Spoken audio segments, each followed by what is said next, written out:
हीरे के टुकड़े की कीमत पद्म गुना। आइए जानते हैं इसके बारे में। कर्नाटक के कोप्पल से ब्रह्मा कुमार राजू अपने बारे में बताते हैं। कुछ दिन पहले की बात है, शांतिवन में एक कार्यक्रम में मैं शामिल हुआ था।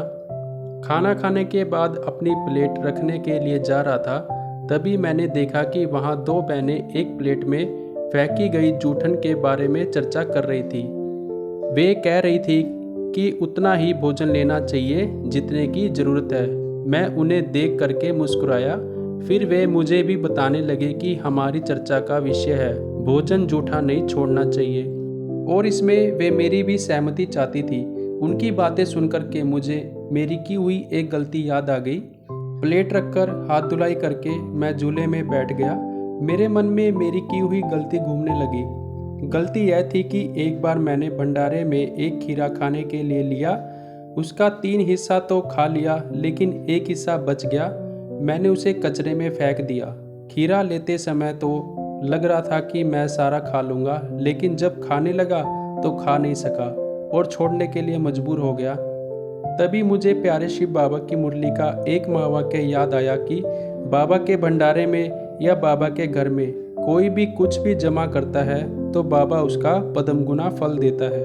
मैं बाहर बाजार में गया और खीरे का भाव पूछा। उस समय एक पाव खीरे की कीमत 15 रुपये थी और एक पाव में 3 खीरे आ रहे थे।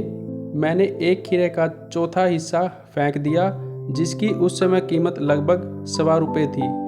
मेरे मन में आया कि इस 1.25 रुपये को अगर पद्म गुना करके मापा जाए तो वह संख्या कितनी होगी, क्योंकि पद्म का मतलब तो अनगिनत होता है।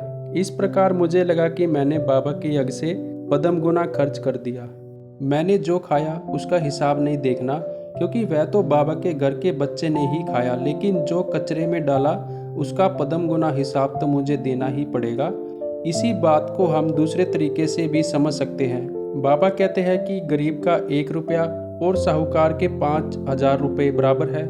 मान लीजिए किसी गरीब ने भंडारे में 1 रुपया डाला और हमने उस 1 रुपये के बराबर की कोई भी चीज़ व्यर्थ गंवा दी, तो देखा जाए तो उस गरीब का 5,000 रुपये के बराबर हो गया। हम 1 रुपये को छोटी चीज़ ना समझे, लेकिन वह बहुत अमूल्य है। भगवान के घर का तो एक दाना भी हीरे तुल्य है। इसलिए भगवान के घर की हर चीज़ की संभाल करें, व्यर्थ जाने से बचाए। बचत करना भी कमाई करना है। ओम शांति।